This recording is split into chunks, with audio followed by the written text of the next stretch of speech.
Sir, ಈಗ ಬಹುದೊಡ್ಡದಾಗಿ ಭಾಗ್ಯಲಕ್ಷ್ಮಿ ವಿಚಾರದಲ್ಲಿ ಬಹಳ ದೊಡ್ಡದಿದೆ. 1,00,000 ರೂಪಾಯಿ ಅನ್ನುವಂಥದ್ದು. ಈಗ 136 ಸೀಟ್ಗಳನ್ನು ಕರ್ನಾಟಕದಲ್ಲಿ ಕಾಂಗ್ರೆಸ್ ಪಡ್ಕೊಳ್ಳೋ ರೀತಿಯಲ್ಲಿ ದೇಶದಲ್ಲಿ 1,00,000 ರೂಪಾಯಿ ಇಂಪ್ಯಾಕ್ಟ್ ಆಗಲ್ಲ ಅನ್ಕೊಳ್ತೀರಾ ಸರ್? ಆಗಲ್ಲ ಅಂತ ಆಗತ್ತೆ ಅಂತ ನಾನು ಹೇಳಕ್ಕೆ ಬರಲ್ಲ. ಹಾಂ ಸರ್. ಆದರೆ ಅದು ಜನನ ಎಷ್ಟರ ಮಟ್ಟಿಗೆ ರೀಚ್ ಮಾಡ್ಸೋಕ್ಕಾಗಿದೆ ಅನ್ನೋದು important. Okay. For example take Uttar Pradesh. ಉತ್ತರ ಪ್ರದೇಶದಲ್ಲಿ ಕ್ಯಾಡರ್ ಇಲ್ಲದಿರುವ ಕಾಂಗ್ರೆಸ್ ಅದನ್ನು ಮನೆಗೆ ತಲುಪಿಸಲು ಡಿಪೆಂಡ್ ಆಗಬೇಕಾಗಿರೋದು ಎಸ್ ಪಿ ಮೇಲೆ. It's very difficult S P ಕ್ಯಾಡರು ಕಾರ್ಯಕರ್ತರು ಹೋಗಿ ಕಾಂಗ್ರೆಸ್ ಮ್ಯಾನಿಫೆಸ್ಟೋ ಮಾಡ್ತಾರೆ ಅನ್ನೋದು. ವೇದಿಕೆ ಮೇಲೆ ಅಖಿಲೇಶ್ ಯಾದವ್ ರಾಹುಲ್ ಗಾಂಧಿ ಒಟ್ಟಿಗೆ ಕೂತ್ಕೊಂಡು ಮಾತಾಡೋದು ಉಂಟು. ಯಾಕಂದರೆ ವಿ ಹ್ಯಾವ್ ಸೀನ್ ಅಲ್ಲಲ್ಲಲ್ಲಲ್ಲಿ ಉತ್ತರ ಪ್ರದೇಶದಲ್ಲಿ ಕಾಂಗ್ರೆಸ್ ಎಸ್ ಪಿ ಕ್ಯಾಡರ್ ಜೊತೆ ಜಗಳ ಆಗೋದಲ್ಲ. ಈ ಬಾಟಮ್ ಲೆವೆಲ್ ಫೈಟಿಂಗ್ ಯಾರ ಜೊತೆ ಅನ್ನೋದು ಬಂದಾಗ ಗಲಾಟೆಗಳಾಗತ್ವೆ. ಅದು ಹಾಗಾಗಿ ತಲುಪ್ಸೋಕ್ಕಾಗತ್ತಾ ಅನ್ನೋದು ಕ್ವಶನ್ ನಂಬರ್ 1. ಇದು ಪೊಲಿಟಿಕಲ್ ಸೈಡು. ಎಕನಾಮಿಕ್ ಸೈಡಲ್ಲಿ ನಮಗಿರೋ ಈಗ ಲೆಕ್ಕಾಚಾರಗಳಲ್ಲಿ ರಾಹುಲ್ ಗಾಂಧಿ 1000 ಹೇಳುತ್ತಾರೆ, ನಂಗೆ ತಲೆ ಕೆಟ್ಟರೆ ನಾನು 2 ಲಕ್ಷ ಮಾಡಿಬಿಡ್ತೀನಿ ಅಂತೆಲ್ಲ ಮಾತಾಡ್ತಾರೆ. ಯಾಕಂದ್ರೆ ಅವ್ರದ್ದಲ್ಲ ದುಡ್ಡು, ಅವ್ರು ಯಾವತ್ತೂ ಅರ್ನ್ ಮಾಡಿಲ್ಲ ಅವ್ರ ಜೀವನದಲ್ಲಿ. I don't think Rahul has taken A salary one day. ಒಂದು ತಿಂಗಳು ಕೆಲಸ ಮಾಡಿಬಿಟ್ಟು ನಾನು ಈ ತಿಂಗಳು ದುಡ್ದಿದ್ದೀನಿ, ಅಕ್ಕಿ ತೊಗೋಬೇಕು, ನಾನು ಪವರ್ ಬಿಲ್ ಕಟ್ಟಬೇಕು ಅನ್ನೋ ಪರಿಸ್ಥಿತಿಯಲ್ಲಿ ಅವ್ರು ಯಾವತ್ತೂ ಅನುಭವಿಸಿಲ್ಲ. ಹಾಗಾಗಿ ಅವ್ರಿಗೆ ಇನ್ನೊಬ್ಬರು ದುಡ್ಡನ್ನು ಕೊಡೋದು ಸುಲಭ ಕೂಡ. ಬಟ್ 1,00,000 ಕೊಡಬೇಕು ಅಂದರೆ ಅದಕ್ಕೆ ಬೇಕಾಗಿರುವಂಥ ಆ ದುಡ್ಡು ನಮ್ಮ GDP ಪ್ರಾವಿಷನ್ಸಲ್ಲಿ ಆಗತ್ತಾ ನಮ್ಮ ಎಕಾನಮಿನಲ್ಲಿ ಅನ್ನೋದು ಒಂದು ಬಿಗ್ ಕ್ವಶನ್. ರೆವಿನ್ಯೂ ಅಷ್ಟಿದೆಯಾ? It's not going to be easy. Yes, ಕಷ್ಟ. ಹಾಗಾದ್ರೆ ಕರ್ನಾಟಕದಲ್ಲಿ ಮಾಡಲಿಲ್ವಾ? ಕರ್ನಾಟಕದಲ್ಲಿ ಮಾಡಿದ್ದಾರೆ, ಮಾಡಿಲ್ಲ ಅಂತ ನಾನು ಹೇಳೋಕ್ಕಾಗ್ತಾನೇ ಇಲ್ಲ. ಆದರೆ ಅದರ ಪರಿಣಾಮಗಳನ್ನು ನೋಡೋಕ್ಕೆ ಟೈಮ್ ಇದೆ ಅಂತ ನಾನು ಹೇಳ್ತಿರೋದು. ಏನಿದೆ ಅದರ ಪರಿಣಾಮ? ಇದರ ಪರಿಣಾಮಗಳು ನಾಳೆ ಏನಾಗುತ್ತೆ ಅಂತ. ಇನ್ನು ರವೀಶ್ ಆಗ ಹಿಂದೂ ಮುಸ್ಲಿಂ ಐಡಿಯಾಲಜಿ ವೈಸ್ ಅವರು ಪೊಸಿಷನ್ ತಗೊಳ್ಳೋದು ಡ್ಯಾಶು ಡ್ಯಾಶ್, ಅವರು ಈ ಕಡೆ ಮುಸ್ಲಿಮೂ ಅಲ್ಲ ಈ ಕಡೆ ಹಿಂದೂನೂ ಅಲ್ಲ ಅಂತ ಎಲ್ಲ ಹೇಳ್ತಾರೆ. I don't agree with it. ಕಾಂಗ್ರೆಸ್ಸಿನ ಐಡಿಯಾಲಜಿಕಲ್ ಸ್ಟ್ಯಾಂಡ್ ಅಂದರೆ ಏನು ಅಂತಂದರೆ ನೀದರೆ ಹಿಂದೂ ನಾರೆ ಮುಸ್ಲಿಂ ನಾನು ಅಂತ. That's their ideology. ನೀವು ಅವ್ರನ್ನ ಬ್ಲೇಮ್ ಮಾಡೋಂಗಿಲ್ಲ, ಅದು ಅವ್ರು ತೆಗೆದುಕೊಂಡ್ರೆ ನಿಲ್ಲುವುದು. ಅಂದರೆ ನಾವು ಓವರ್ ಆಗಿ ಕಟ್ಟರ್ವಾದಿ ಹಿಂದೂ ಪಾರ್ಟಿ ಥರನೂ ನಾವು ಕಾಣಿಸಲ್ಲ, ನಾವು ಮುಸ್ಲಿಮೂ ಅಲ್ಲ. ಮೇ ಬಿ ಆರೋಪದಲ್ಲಿ ಅವ್ರು ಮುಸ್ಲಿಮ್ರಿಗೆ ಹೆಚ್ಚು ಪರ ಅನ್ನೋ ಆರೋಪ ಅವ್ರ ಮೇಲೆ ಇರಬಹುದು.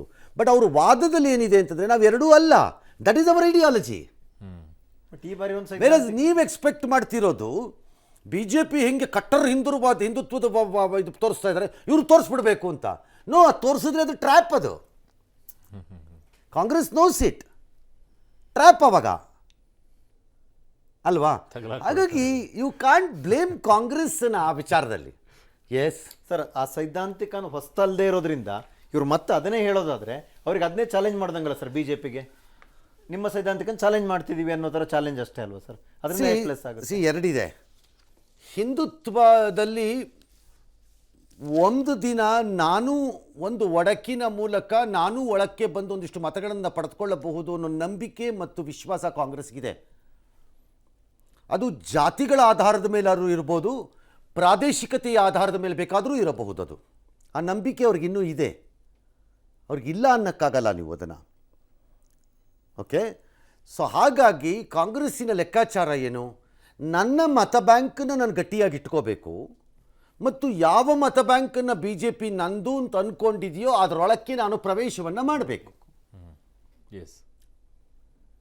It will take time.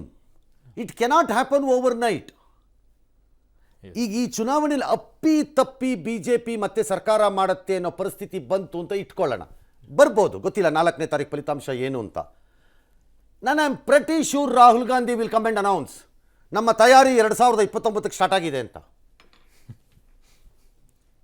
ನಾನು ಐ ಆಮ್ ಪ್ರೆಟಿ ಶೂರ್ ನಮ್ಮ ಮುಂದಿನ ಚುನಾವಣೆಗೆ ತಯಾರಿ, ನಾವು ತಯಾರಿ ಸ್ಟಾರ್ಟ್ ಮಾಡಿದ್ದೀವಿ ಅಂತ. That's how you attack. ಕೆಲವು ಸರಿ ಆಳವಾಗಿದ್ದನ್ನು ಅಟ್ಯಾಕ್ ಮಾಡೋಕ್ಕೆ ಸುಲಭ ಅಲ್ಲ. ಸಣ್ಣ ಗಿಡವನ್ನು ಮಳೆ ಬಂದಾಗ ಕಿತ್ತಾಕೋದು ತುಂಬ ಸುಲಭ. ದೊಡ್ಡ ಮರವನ್ನು ಮಳೆ ಬಂದಾಗ ಕೀಳಕ್ಕಾಗಲ್ಲ.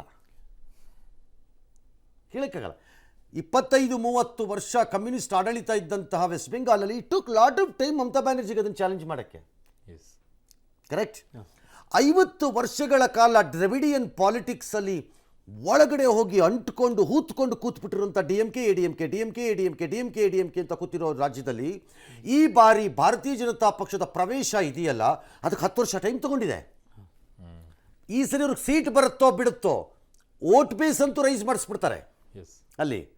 ಹಾಗಾಗಿ ಕೆಲವು ದೀರ್ಘಕಾಲದ ರೆಸಿಸ್ಟೆನ್ಸ್ಗಳನ್ನು ಅಳ್ಳಾಡಿಸಬೇಕು ಅಂತಾದರೆ ಅದಕ್ಕೆ ಟೈಮ್ ತೊಗೊಳತ್ತೆ, ಓವರ್ನೈಟ್ ಆಗಲ್ಲ. Okay yes yes S